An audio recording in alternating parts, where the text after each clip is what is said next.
Hello बच्चों, आज हम लोग देखेंगे adsorption isotherm from surface chemistry class 12th।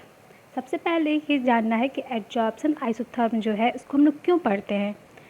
इसको इसलिए पढ़ते हैं प्रेशर के इफ़ेक्ट को चेक करने के लिए। किस लिए पढ़ते हैं? To check the effect of pressure on adsorptions, यानी कि एडजॉर्प्शन पे क्या इफ़ेक्ट होता है प्रेशर का। एडजॉर्प्शन आपको पता है, ठीक है। उसमें क्या होता है, एडजॉर्बेंट पे कोई एडजॉर्बेट आके आता है तो उस पर उसको क्या बोलते हैं, इस प्रोसेस को एडजॉर्प्शन बोलते हैं। और आइसोथर्म क्या है? आइसोथर्म का मतलब एट कांस्टेंट टेम्परेचर। टेम्परेचर क्या रखेंगे? कांस्टेंट, तो उसको क्या बोलेंगे? आइसोथर्म। आइसोथर्म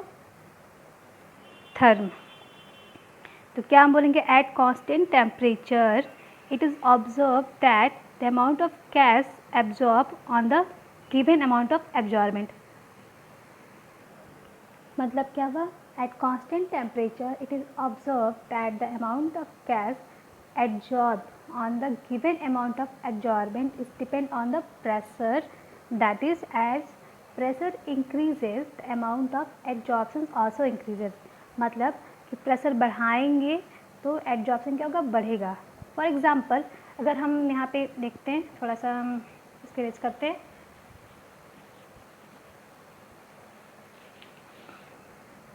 सपोज़ यहाँ पे हमने कोई एडजॉर्बेंट लिया, कोई चारकोल ले लिया, एडजॉर्बेंट लिया, ठीक है। तो अब इसमें क्या किया, कोई एडजॉर्बेंट गैस है, उसको हम यहाँ पे, और इसका जो एडजॉर्बेंट है सपोज़ 1 ग्राम हमने चारकोल ले लिया, फिक्स है, ठीक। ये हो गया आपका एडजॉर्बेंट। एडजॉर्बेंट कुछ भी ले सकते हैं, सपोज़ चारकोल ले लिया। फिर हम यहाँ पे कोई gas 1 atmospheric pressure 1 atm presses पे अप्लाई करते हैं तो क्या देखेंगे हम लोग?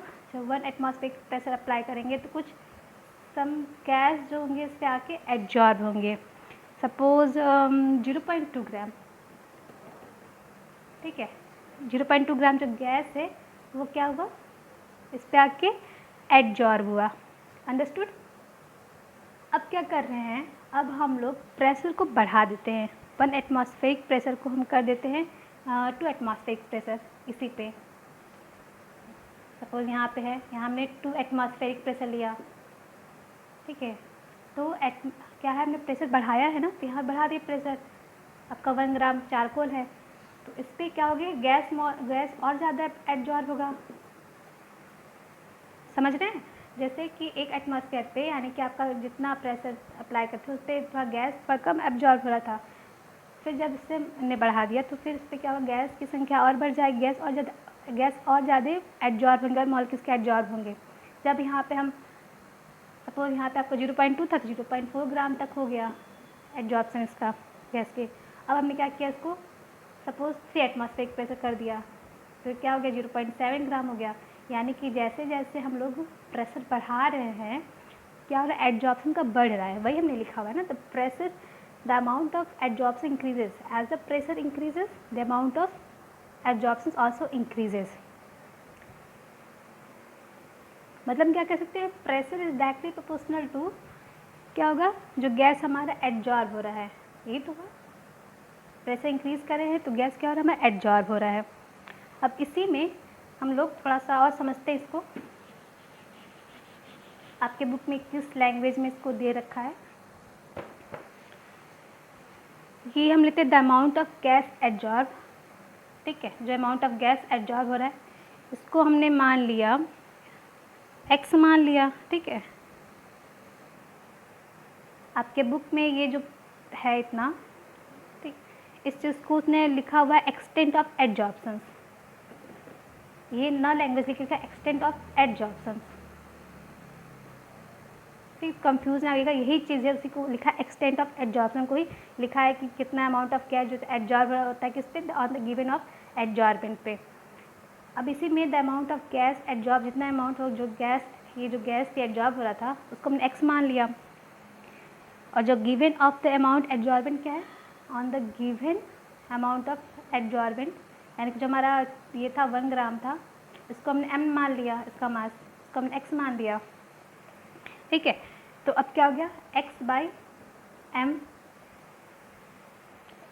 हो गया। x क्या हो गया? अमाउंट ऑफ गैस, जो हमारा क्या है? द अमाउंट ऑफ ये हो गया द अमाउंट ऑफ गैस जो एब्जॉर्ब हो रहा है, ये x हो गया, और जो जिस पे हमें एब्जॉर्प्शन हो रहा है उसको बोल दिया, यानी कि जिस पे एब्जॉर्बेंट हो रहा है, अमाउंट ऑफ जिस पे एब्जॉर्बेंट हो रहा है उसके आप m बोल दिया, तो ये हो गया आपका x/m।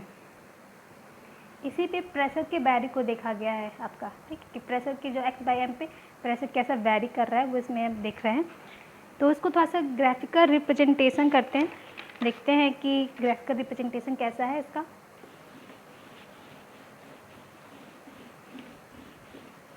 ग्राफिकल रिप्रेजेंटेशन में सबसे पहले हम लोग एक एक्सेस पे ले लेंगे आपका x/m, दूसरे पे क्या ले लेंगे, दूसरे पे ले लेंगे हम लोग प्रेशर।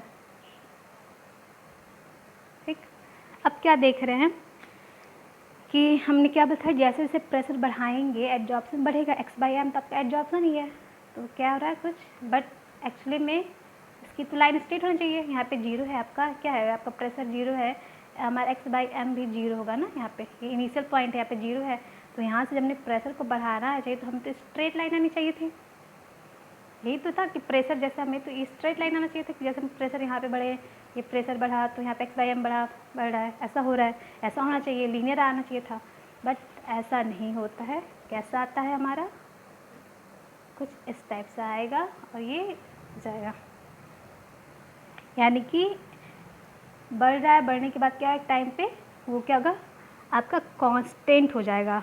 तो जहाँ पे ये हमारा कांस्टेंट हो रहा है, इस पॉइंट को आप अच्छे से ड्रॉ करिएगा, यहाँ से कांस्टेंट होना स्टार्ट हुआ है, ठीक है, तो इस पॉइंट क्या बोलते हैं, ये आपको पता है सैचुरेशन, ठीक है, प्रेशर सैचुरेशन पॉइंट बोलेंगे, प्रेशर सैचुरेशन पॉइंट, इसको क्या बोलेंगे, इस पॉइंट को इसको बोलेंगे हम लोग सैचुरेशन प्रेशर, सैचुरेशन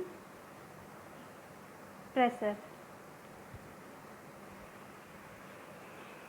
यानी कि इस पॉइंट पे आपका प्रेशर क्या हो रहा है, इस पॉइंट पे आते ही आपका प्रेशर कांस्टेंट हो जा रहा है। अभी ये ऐसा क्यों हो रहा है कि हमें तो स्ट्रेट आना चाहिए था, ठीक है, क्योंकि प्रेशर क्या होता है, प्रेशर जो होता है इंक्रीज़ होता है तो हमारा x/m भी तो इंक्रीज़ हो रहा है, डायरेक्टली प्रोपोर्शनल होना चाहिए था, बट एक्चुअल में ये नहीं होगा, तो x/m को डायरेक्टली प्रोपोर्शनल नहीं बोलेंगे। ऐसा होता तो क्या होता, हमारी जो लाइन है वो स्ट्रेट आती, ठीक है। अभी ऐसा क्यों हो रहा है, तो सबसे पहले हम ये देखेंगे कि ये जो प्रोसेस है एब्जॉर्प्शन वो कैसा प्रोसेस है, फिजियोजॉर्प्शन है, नॉट ए केमियोजॉर्प्शन। केमियोजॉर्प्शन में आपका केमिकल बॉन्ड का फॉर्मेशन है, ये कैसा आपका फिजियोजॉर्प्शन, अंडरस्टूड। तो फिजियोजॉर्प्शन कैसा होता है आपका, जो फिजियोजॉर्प्शन होता है कैसा होता है, रिवर्सिबल, ये आपने पढ़ा हुआ है, फिजियोजॉर्प्शन क्या रिवर्सिबल प्रोसेस होता है। आपने 11th क्लास में चैप्टर पढ़ा था इक्विलिब्रियम, कुछ याद है, इक्विलिब्रियम में आपने क्या पढ़ा था कि केमिकल रिएक्शन अगर हमारी रिवर्सिबल होती है तो एक टाइम के बाद क्या होता है, इक्विलिब्रियम को रीच कर जाती है, अचीव करती है, ठीक है। तो अगर आपको नहीं याद आ रहा तो बता दे रहे, क्या होता है कि जब कोई केमिकल रिएक्शन होता है वो रिवर्सिबल होता है तो एक टाइम के बाद क्या होता है, इक्विलिब्रियम को पहुंचती है कुछ देर बाद, यानी कि क्या होगा कि जब रिएक्टेंट से प्रोडक्ट में बदला है, ठीक है, रिएक्टेंट से प्रोडक्ट में बदल दिया, फिर प्रोडक्ट से उसके एक टाइम के बाद क्या होगा, फिर प्रोडक्ट से रिएक्टेंट बदलने लगेगी, यानी कि क्या होगा, इक्विलिब्रियम को पहुंच जाएगी। जो कोई दूर से रिएक्शन को देखेगा तो लगेगा कि इसमें कोई चेंजेस नहीं हो रहा है, क्योंकि जितना बन रहा है, जितना यहाँ पे था उतना ये बन जा रहा है, फिर जो बन रहा है फिर इधर बन जा रहा है, तो दोनों प्रोसेस हो रहे हैं, साइमल्टेनियसली हो रहे हैं, तो उसमें क्या हो रहा है कि आपको पता नहीं चलेगा कि रिएक्शन हो रहा है कि नहीं हो रहा है, चेंज नहीं पता चलेगा, तो हमको क्या लगेगा, हमको लगेगा कि कांस्टेंट है, ठीक है। तो यही वजह है फिजियोजॉर्प्शन होने की वजह से रिएक्शन रिवर्सिबल है। यहाँ पे क्या हो रहा है, यहाँ पे ये इक्विलिब्रियम को पहुँच जा रहा है। आपका जो प्रोसेस क्या है, आपने यहाँ प्रेशर बढ़ाया, ठीक, इस पॉइंट पे आपने कुछ प्रेशर बढ़ाया, आपका ये इंक्रीज़ हो रहा है x/m, ठीक है, आपने ये बढ़ाया, या एक पॉइंट इंक्रीज़ हुआ, फिर ये इंक्रीज़ हुआ, फिर ऐसे इंक्रीज़ होते जा रहा है, इंक्रीज़ होते जा रहा है, फिर ऐसे ये बढ़ रहा है, ये आपका इंक्रीज़ हो रहा है। फिर क्या हो रहा है, हमारा आते आते एक पॉइंट पे क्या हो रहा है, यहाँ से आपका सैचुरेशन पॉइंट आ रहा है, यहाँ पे इक्विलिब्रियम आ जा रहा है। इक्विलिब्रियम आने की वजह से यहाँ से क्या हो रहा है, कांस्टेंट दिख रहा है, रिएक्शंस हो रहा है, रिएक्टेंट से प्रोडक्ट में बराबर, प्रोडक्ट से रिएक्टेंट में बनता है, यानी कि यहाँ पर भी ऐसे आपका हो रहा है, ठीक है, इंक्रीज़ हो रहा है तो एब्जॉर्प्शन, दोनों प्रोसेस सारे हो रहे हैं, बट क्या हो रहा है, ये लगेगा आपको कि कांस्टेंट है बिकॉज ऑफ इक्विलिब्रियम। यानी सिंपल ये फंडा है कि एक टाइम के बाद क्या होता है, जो रिएक्शंस होते हैं ये हमारे फिर जो ऑप्शन रहता है वो क्या होता है, रिवर्सिबल होता है। रिवर्सिबल रिएक्शन कैसा होता है कि एक टाइम के बाद वो सैचुरेशन हो जाता है, यानी कि कांस्टेंट हो जाता है। इसको स्ट्रेट बना लीजिएगा, यानी कि कोई चेंजेस नहीं होगा, सीधा जाएगा ये। आप अच्छे से इसको ड्रॉ कर लीजिएगा, ये ऐसे जाएगा। यानी कि हम कह सकते हैं एट इक्विलिब्रियम क्या हो रहा है, एडजॉर्प्शन एंड डिजॉर्प्शंस बोथ। डिजॉर्प्शन सबको पता है, एडजॉर्बेंट का एडजॉर्बेंट से अलग होना डिजॉर्प्शन कहलाता है। यानी कि एडजॉर्प्शन हो रहा है प्रेशर बढ़ाने पे, और उसी टाइम क्या है आपका, डिजॉर्प्शन हो रहा है एट इक्विलिब्रियम। एट इक्विलिब्रियम में क्या होगा, एडजॉर्प्शन होगा, फिर इसी में डिजॉर्प्शन है, डिजॉर्प्शन फिर एडजॉर्प्शन हो रहा है, दोनों हो रहा है। यहाँ से प्रोसेस दोनों होने लग रहा है, क्योंकि आपको बताया था रिएक्टेंट है, रिएक्टेंट के बाद क्या पूरा खत्म हो जाएगा, प्रोडक्ट में कन्वर्ट हो रहा है, फिर प्रोडक्ट के बाद फिर रिएक्टेंट वापस कन्वर्ट हो रहा है, तो ये प्रोसेस होता रहेगा। यहाँ से प्रोसेस होता रहेगा, उसको क्या बोलेंगे कि एडजॉर्प्शन से डिजॉर्प्शन हो रहा है, डिजॉर्प्शन से एडजॉर्प्शन हो रहा है। दैट्स वाई ये क्या आपका जो ग्राफ है, ये कर्व आते आते फिर यहाँ से कॉन्स्टेंट हो जाएगा।